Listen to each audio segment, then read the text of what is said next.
I spilled the tea about how I briefly dated a millionaire who was so rich that he bought the top part of a mountain and was living in a mansion with his ex-fiance.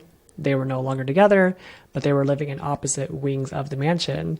And so this man was wanting to start a sexual relationship with me on the condition that I was banished to the east wing of the mansion, never to go to the west wing of the mansion where the ex-fiance was, and I could never sleep over. So essentially a lady of the night.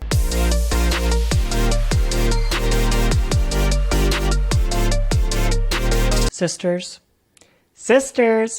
and yes, you misters, welcome to another episode of Relation Sis, where we talk about not only relationships with others, but more importantly, relationships with ourselves. My name is Kara, and I am your Relation Sis. In last week's episode, the one with the millionaire, we talked about how I narrowly evaded a situationship with, you guessed it, a millionaire. And y'all had a lot to say about the episode. It means so much to me that there are loyal listeners out there. I love it when y'all message me with your thoughts about the episodes.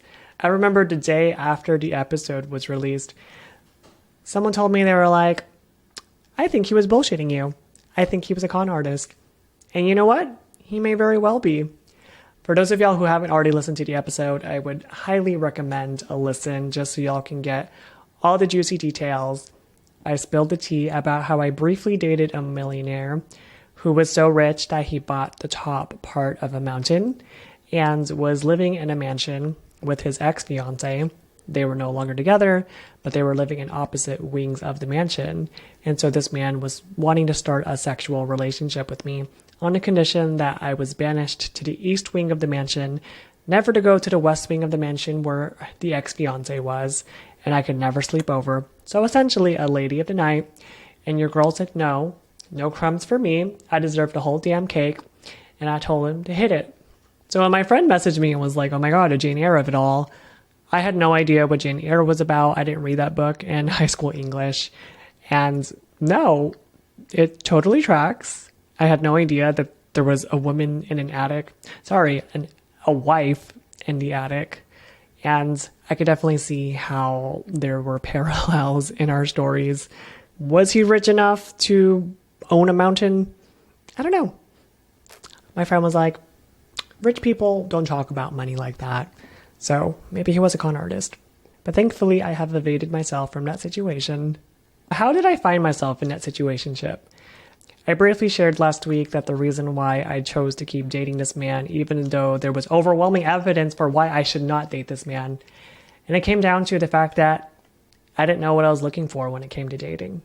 So by the end of this episode, I want listeners to have a clear idea of what they're looking for when it comes to their love lives. I want listeners to be able to identify their motivations for dating.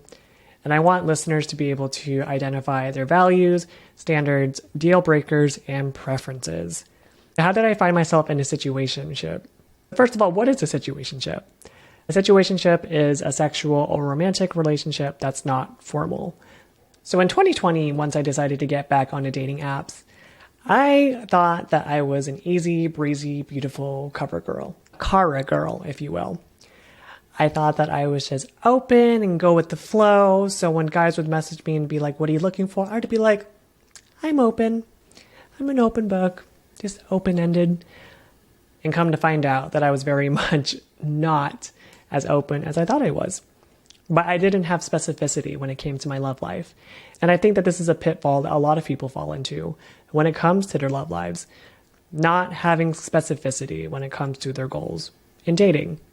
I want listeners by the end of this episode to be laser focused when it comes to their goals. Because dating shouldn't be target practice. It's about finding better targets. I had a group coaching session the other day with 2 clients. And when I asked them, what are you looking for when it comes to your love life? I could see a light bulb going off in their head. I could see the literal cogs in their mind turning because for the first time, they were having to ask themselves that question. What am I looking for?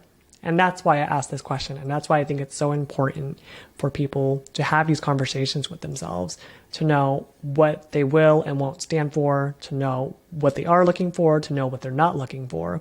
So when things are not in alignment with their goals, that they'll be able to walk away from that situation, or they'll know how to act accordingly. So what are you looking for? That's a very personal question, and it varies from person to person. Are you looking for a relationship? Are you looking for hookups or friends with benefits or a situationship? Are you dating just for fun? Are you dating to get free dinners? Are you dating for marriage? These are all valid things that you could be looking for in your love lives. And so people who are like me, easy breezy, beautiful cover girls who think that, oh yeah, I'll go with the flow. I'm open. Oh yeah, like I'm just casually dating. Maybe I'm looking for a hookup or a friends with benefits. Okay, well, if you have a friends with benefits, would you be okay if your casual hookup was also having sex with other people? Deer in the headlights moment. They're like, oh, actually, I don't think I'd be okay with that. But that's why we're having this conversation now, because you need to be clear about what you will and won't stand for. You need to be able to identify what you are and are not okay with. We also need to have honest conversations with ourselves about what are our motivations for dating. Why do you want to date? Why do you want to be in a relationship? Why do you want to get married? Again, deeply personal questions, and it can vary from person to person. Maybe you're literally just looking for a warm body for tonight. Maybe you're dating because you don't want to be alone. Maybe you're dating for companionship. Maybe if you're dating for marriage, you're dating because you're looking for your better half. You're looking for someone to grow with, who can challenge you, who can walk alongside you in life. When I first started dating, I thought that relationships were all fun and games and looking for a companion, looking for someone to be with in life because I didn't want to be alone. And then come to find out once being in a relationship, realizing just how hard relationships are.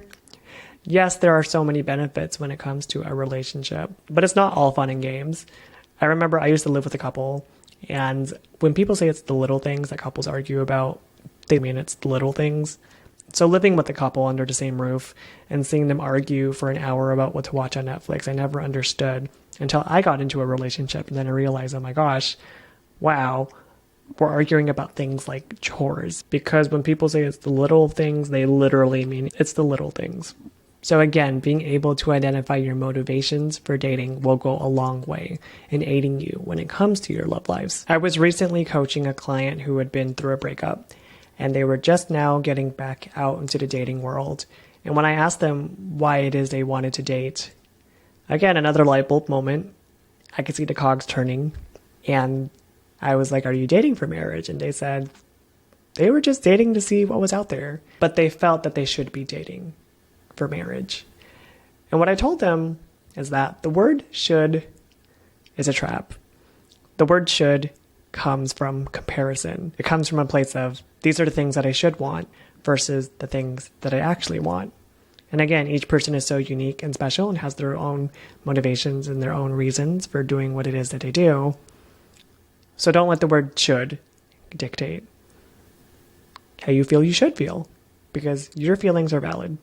I did an exercise with my clients and I asked them to list all the qualities and characteristics that they look for when it came to a partner. And I told them to go buck wild. You can be as shallow as you want. And once they compiled their list, we sorted them into different categories: values, standards, deal breakers, and preferences. I feel like when you ask people, oh, what's your type? People usually go with physical characteristics. Oh, like I like tall, dark, handsome. He needs to be 6'2". Those characteristics fall under the category of preferences. When you go through filters on dating apps, what you are sorting through comes down to preferences. You can sort by someone's height, physique. I think that filters in dating apps can be detrimental. I think at times it can be limiting in the pools that people feel like they should be dating from. Because while height can be indicative of things like fertility or survivability, it doesn't say anything about a person's character. So how tall someone is, whether or not they have a good tan, it says nothing about their character. But when you ask the question of what qualities do you look for in a partner, communication, faithfulness, trustworthiness, those are values. Values are your core beliefs, the virtues that guide you in your life. So preferences are your would-be nices. Oh, it'd be nice if he had 3 Jaguars. Oh, it'd be nice if he was 6'2". But physical traits do not determine a person's character. So values, family, work ethic. So then what are standards? Standards are your non-negotiables. It either is or it isn't. It's black or white. Standards and deal breakers go hand in hand. In my session with my clients, I went through a long list of standards or deal breakers. Things like religion, politics, monogamy. Are they a smoker? Do they want marriage? Do they want kids? Do they expect to wait to have sex until after marriage? Do they believe in cohabitation before marriage? Do they use drugs recreationally? Are they a habitual alcohol or drug user? Are they financially literate? Are they employed? Are they educated? Do they have debt? Do they have pets? Even down to nitty-gritty things, are they a hardcore gamer? These are things that could make or break a relationship. I'm on a friend's kick right now. It's my guilty pleasure. And I just got to the part where Monica and Richard break up because Richard doesn't want to have kids and Monica does. At the early stages of dating, it's important to know what your non-negotiables are. If your ultimate goal is marriage and kids, make sure that you're dating someone that wants the same things that you do. Things like religion or politics can make or break a relationship. So find someone who's aligned with you in your beliefs and your values, and know when to walk away and know when to swipe right when there are potential deal breakers. I think dating apps are a double-edged sword. I think that for convenience and accessibility, they're a great resource. I met my current partner through a dating app. But I also think that when it comes to filtering, particularly for physical traits, I think that they can be limiting. At the end of the day, what you're attracted to is what you're attracted to. But I think when people sort for things like height, a filter of you must be 6'2" or above, I think part of it is status. I think part of it is ego. I think it's, again, I should be with someone who's 6'2". I had a friend who recently got married and I love them together. She's 4'11". She found herself a 6'2" man because she filtered and only looked for 6'2" people. And it worked for them. I think people fall into that trap of thinking, oh, what are my standards? Someone who's 6'2". I won't date someone who's shorter. But I think there's a lot of eligible people out there that aren't necessarily 6'2" who have a lot to offer. We are in the era of the short king, and the short kings are having a comeback. When it comes to our preferences, I don't think it's unfair to expect people to be at a similar level at which you are.